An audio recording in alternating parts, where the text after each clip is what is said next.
Hey y'all, it's Bear, and today I'm here to bring you my February wrap-up and my March Bears board game TBR. So to start, I'm going to go over the 8 books that I read in February, and I'm going to try and summarize them in like 1 or 2 sentences, just very quickly, and then we're going to get into the board game. I did complete all of my reading challenges again. I did not think it was going to happen this month because February, I've been noticing a trend as I get really slumpy every other month. So in January I did good and I read a lot. I think I read like 10 full-length novels, and in February I read like 6 novels and like 2 novellas. And I literally finished the last book I needed to read today. So in order of how I remember reading them, first we have Dirty Heads by Aaron Dries. And this one is a cosmic horror about a boy who is figuring out some things about himself as well as the monster that lives in his basement. Queer, it's pretty gory, and it's a cosmic horror villain origin story told around Y2K. I ended up giving like 3.5 rounded up to 4 stars. I really enjoyed it, would recommend if you're interested. Had a good time with it.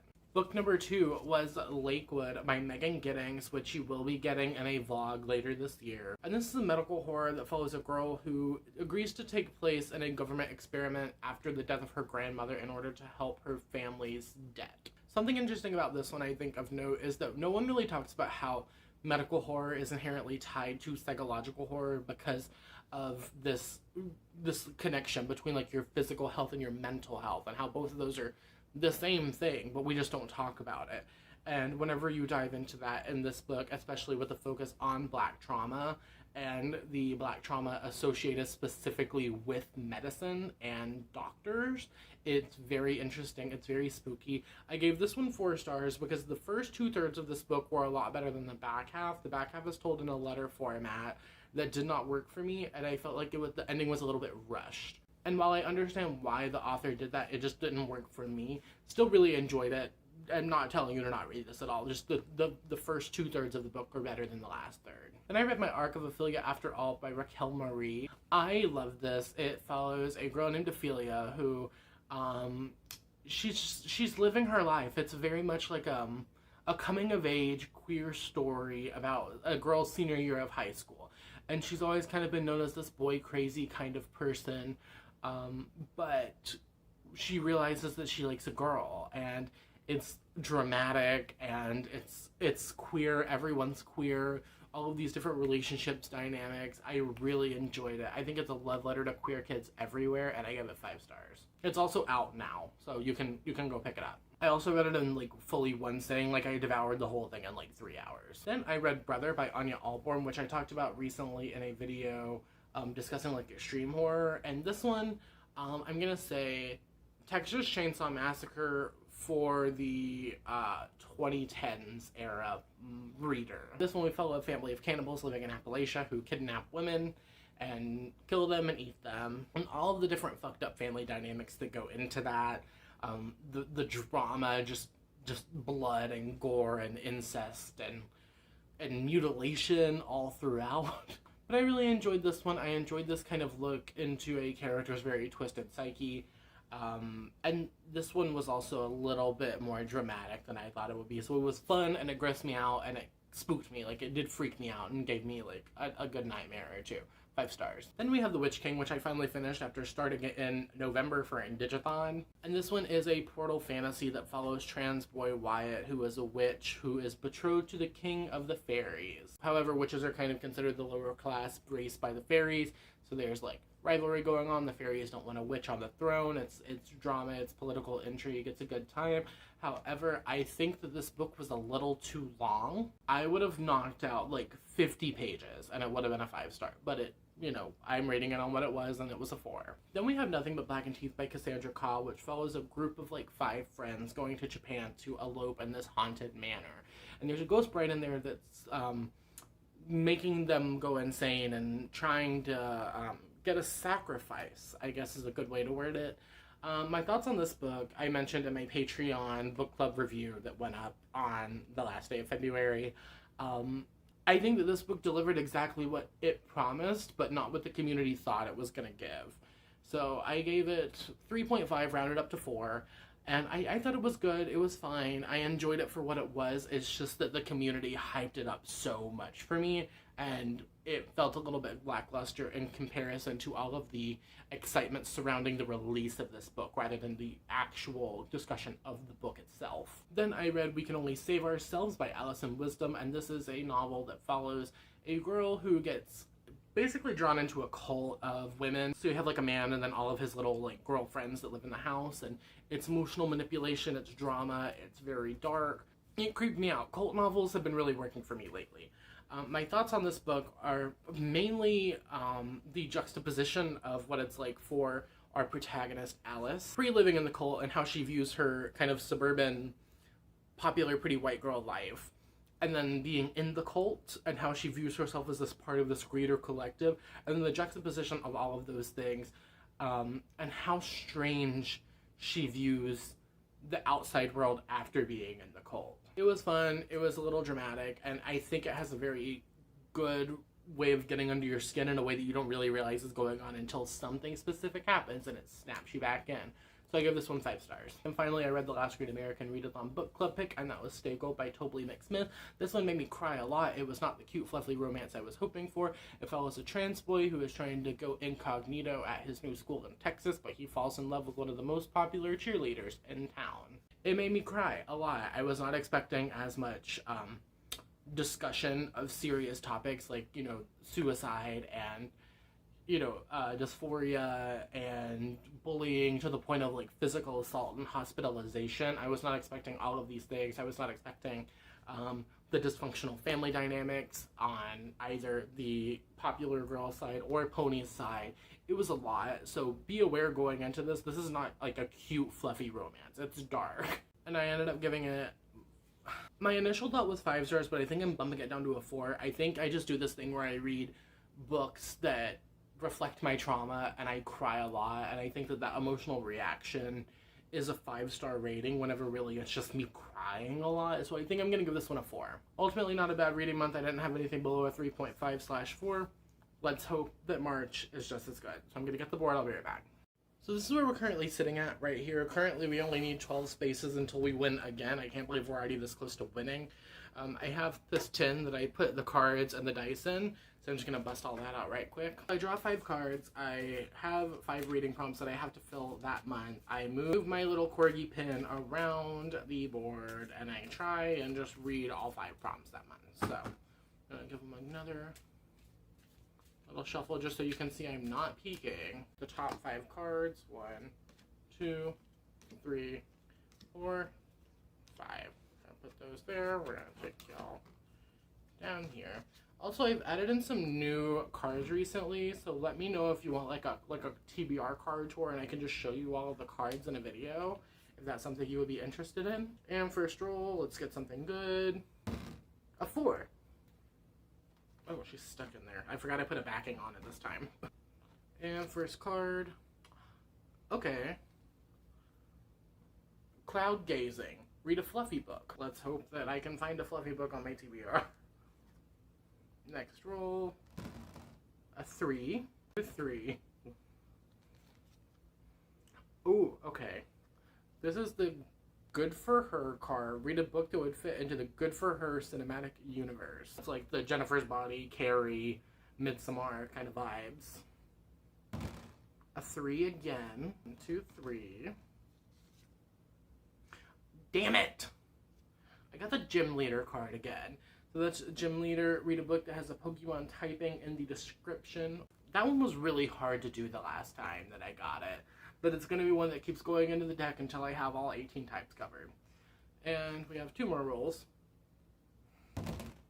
A 5. We're going to go 1, 2.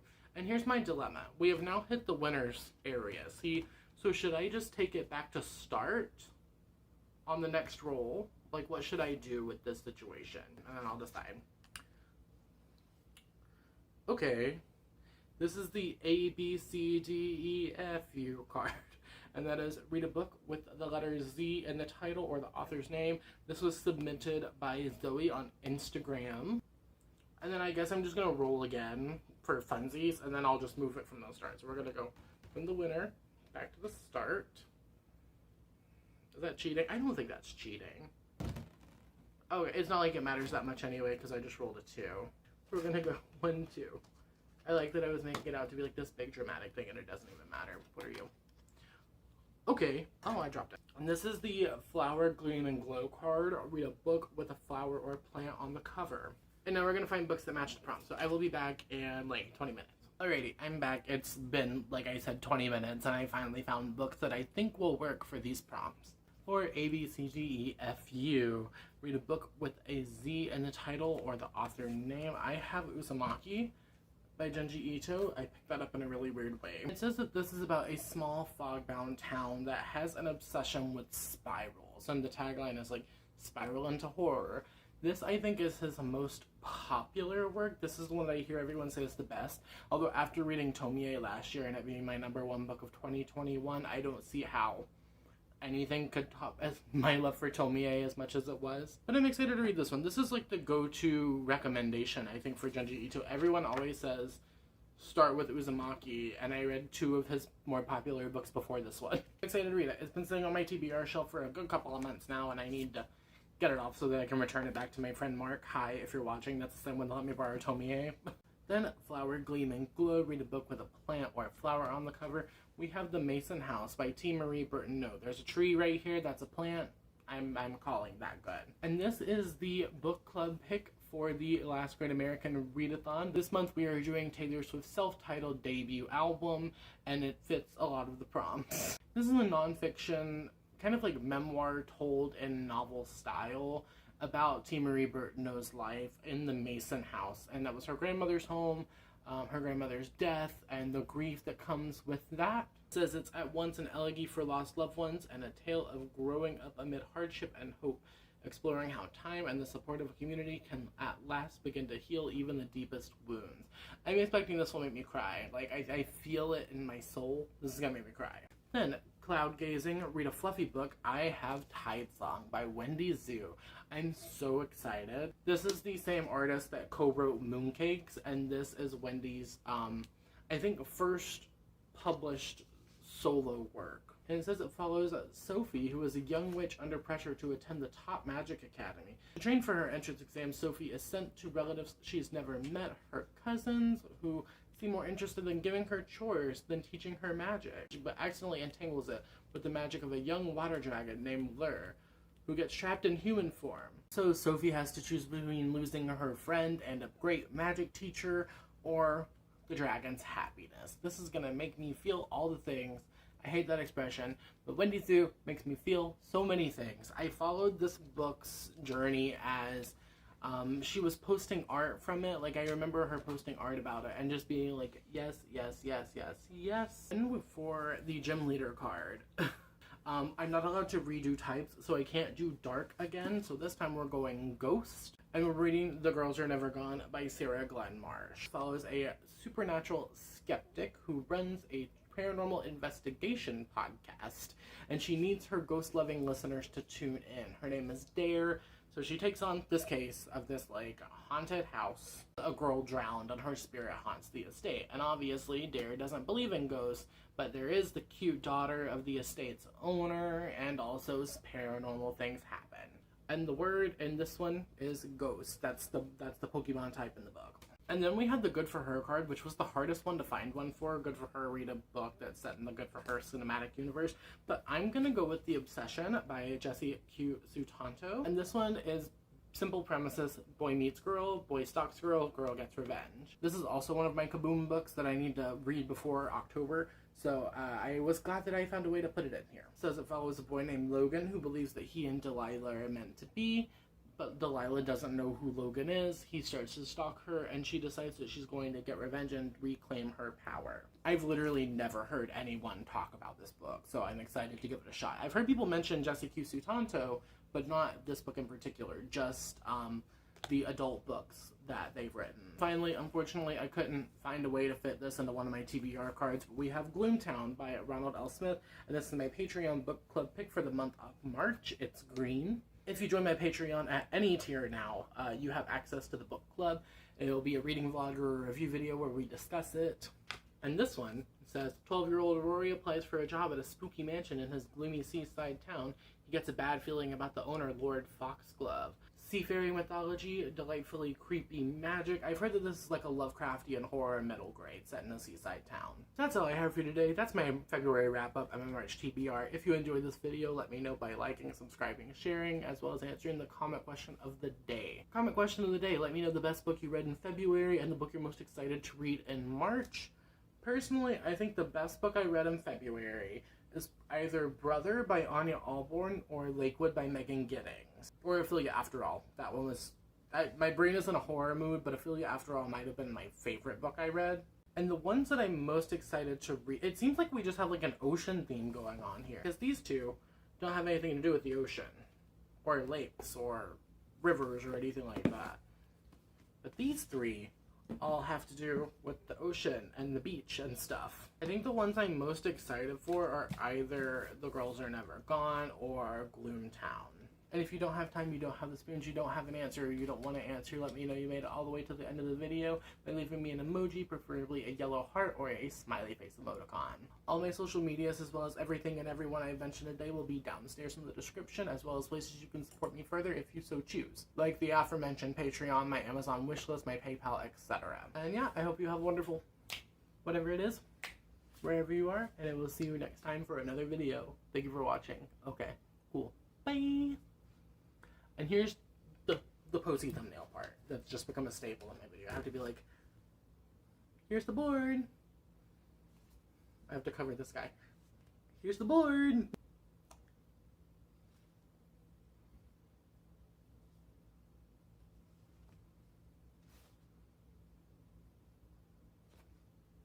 I haven't figured out like a consistent way to do my thumbnails for my TBRs, but I think it's just gonna be like, here's the board. Killing it. You're doing amazing, sweetie. Alright, bye. Where you at?